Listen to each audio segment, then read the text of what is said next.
Wow, what a game. Crikey. Knew I wasn't going to watch Super Rugby this week, but I couldn't resist watching Crusaders Blues, and thank God I did. Woke up for it, had my coffee. This is the morning over in the UK, and yeah, it was great. Wrote some notes, got my big boy notebook here. Kind of has a story of the game from my perspective, so we'll just go from the start to the finish. Got quite a few things to get into here as well. So straight from the beginning of the game, I felt like the Crusaders were deciding to just go with blitz mode. I think that was the way it was for the first 20 minutes. They had a very interesting kind of attacking methodology where they would kind of try and have pop-ups within the tight to draw people in, and then they would spread it wide and then kick it into the gaps, and it almost worked a few times. However, Auckland's defence was amazing, as it was touched in the commentary, and if you're watching the game, it was amazing. But why was it amazing? Now, my perspective of why it was so good is because they had everybody willing to play sweeper. So when you're playing rugby, generally you'd have a scrum half playing sweeper in the defensive line. He would basically be kind of like a second line of defense, like constantly covering behind the attacking line. But because of how the Crusaders play and how good they are attacking, you can't just have one sweeper, because the Crusaders are always looking for the line break to get past the line break and have a man there in support. So if you're willing to have everyone come across as sweeper, so that you have a defensive line and I'm doing this so you can't see it from this angle, but we have a defensive line here, moving back here, Crusaders make a break here, then you have your scrum half sweeper coming in here, but then if they make another break here, you've already got someone coming from the other side of the pitch willing to come and do a last ditch tackle.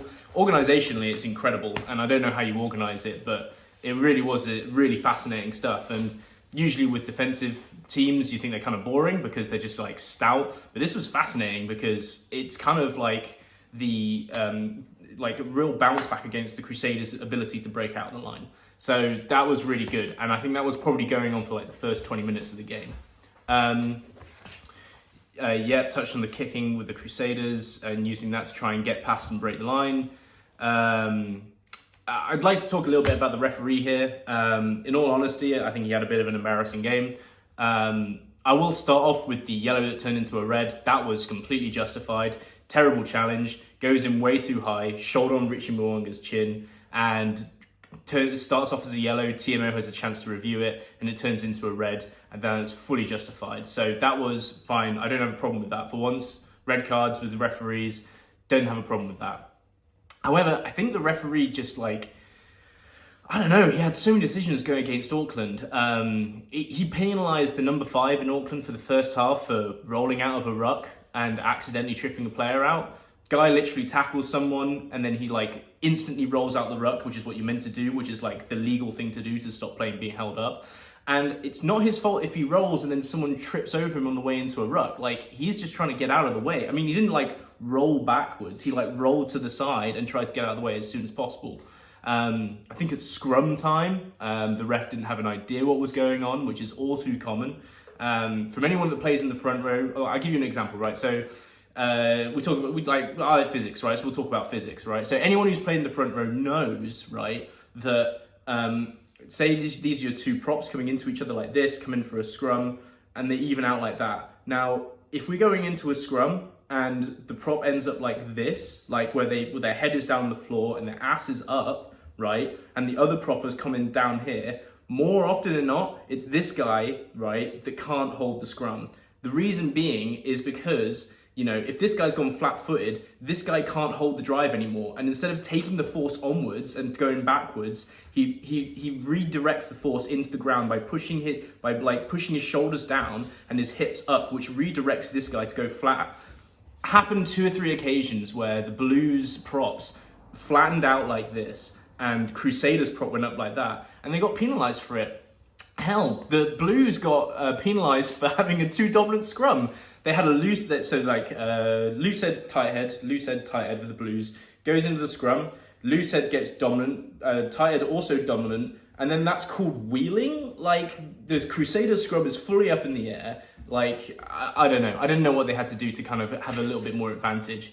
And I felt that was probably a bit of a swinger in the game. I felt after Darry, the lock for Auckland came off, the line out for Auckland was like much worse, which is fair enough. I feel like he's a tall guy. He's probably a linchpin in that line out, and a lot of the movements work around him.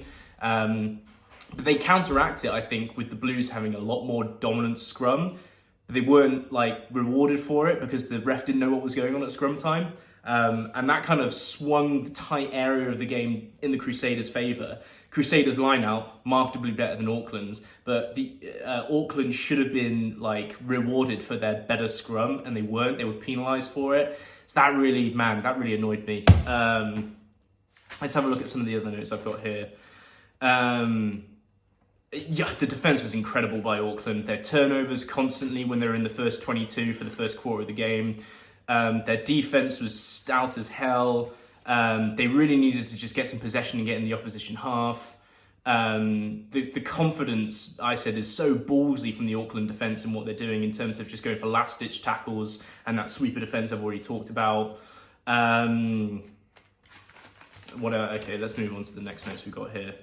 Yeah, I've talked about the scrum already. 90 minutes first. So 90 minutes was the first lapse in discipline I saw from Auckland, and that was a high tackle that was penalised for No, I don't think it was a yellow. I think it was just a penalty. But I think that was probably like a start to show a frustration of Auckland, like not having the ball at all. Like we're 22 minutes into the game, and like we see a penalty for that. That for me, like from my experience, like you're probably just frustrated that you're constantly tackling and you're starting to get a little bit peed off.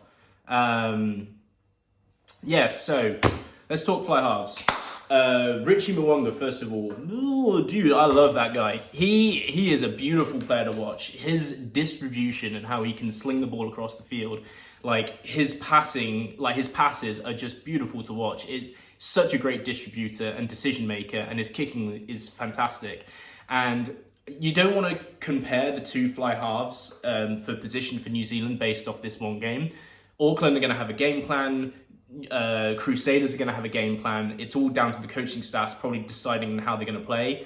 But you do feel that this is probably a case in like a case in point, like a point win for Richie to get the number 10 shirt for New Zealand. He was wonderful today. He really distributed well. And I think Barrett was just a little bit off the pace in terms of like his attacking prowess, especially kind of in the first half of the game and early into the second half. He was too keen to kick in situations that didn't require kicks. Now, I will counteract with the balance of some of the kicking he did was pure genius, like real great kicking into space, attacking the right areas of the field. But some of the kicks, especially in the first half where the first 25 minutes of the game, like Auckland just like couldn't hold on to the ball, and then they get into the opposition 50 and Barrett just decides to do these little like off foot like kicks into space and stuff like that, and you're just crying out as a person who played forward, super high level men's rugby in Newark. That's a joke. I was terrible. But as a forward, as someone who's played as a forward, like, man, you get into the opposition 50 and you see your fly half, like after you've done that solid defense for so long, and you see your fly half kicking it back to the opposition. Internally, you just go like, oh man, can we just hold on to the ball and have some attack here? Let's have an opportunity to go back and pummel the opposition. It's very similar, I think, in like American football where with your offensive line, you can't constantly just like pass the ball and have your offensive line just knock backwards. Every now and again, you need to have them run the ball and go forwards and smash forwards. So I definitely felt like it was point to Richie Mwanga. So 25 minutes happened. We're going to get to this middle ground where the Storm has been weathered by Auckland and it's begging for someone to grab hold of the game. And unfortunately, I think the person that did that, as I've already talked about, is the referee.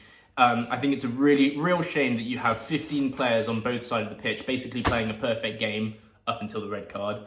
And the person that's about to kind of have a few mistakes to affect the game and swing it is the referee. You've got 30 guys on the pitch that are literally pitch perfect, and the referee is the one that's like not quite awake. So, yeah. At the end of the day, credit to the Crusaders. I think attacking wise, they had way more going for them than Auckland did. Auckland did a great job of weathering the storm, but they never really kind of had that attacking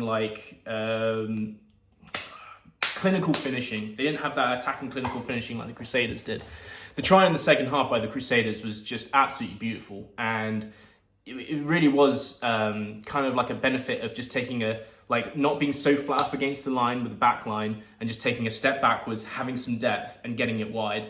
And they got that was really the difference in terms of the attack, is that just that one piece of clinical attacking rugby that the Crusaders managed to do. So a well-earned win by the Crusaders. They were the better team. There's one point, I mean, can't be me without talking about red cards, but there's one point that I want to finish on is there was I think it was a kick by Richie Mwanga, goes down the pitch, chases it, and it's collected by an Auckland player, and Richie Mwanga runs into an Auckland player that stood his ground, and he kind of took a dive. And this, for me, I think is the result of all this this new red card and yellow card business that we have with the head-high collisions and the nonsense that you can have where someone's not done it maliciously and it's happened accidentally. We're getting to the point where there is a value in taking a dive and earning a card, and man, we can't have this in the game. I don't blame Richie Mwanga. I think he's a great player and I got nothing against him. But I blame more the officiating and this rule and how it's policed more than anything. You're giving it a leeway to have value within the game. And he's not the first person I've seen do it. I've seen it happen last year. I think it was last year in the Premiership. Harry Randall did it. And it's only happening little bits and pieces, but I'm already starting to see it. And this is the problem with this red card, yellow card business, that it just needs to be cleared out. Because if it's not cleared out within the next year, this is going to be more prevalent and we're going to have diving, and I'm going to stop watching the game. I don't watch football. The reason I don't watch football is it's a hell of a skillful game. It's beautiful, some of the stuff that happens, but I can't watch it because of diving. People try and milk something for nothing constantly, and it works sometimes. I can't watch it, and it's one of the reasons why I love rugby. And if it becomes prevalent, and I know this is more like a tinfoil hat that this is going to happen because it's 2 occasions in the last 2 years, but if it happens more often, I can't watch the game. So you need to sort it out. We need to get this officiating rule just cleared out. Anyway, bit of a longer reaction video than usual. Hope you enjoy it. Going to be watching hopefully more Super Rugby. Maybe this is the way I kind of delve into Super Rugby with my channel, is kind of live reactions, uncut video, raw and out. But yeah, anyways, really excited for Premiership semi-finals that are happening later today. I hope you guys have a good weekend. Woo!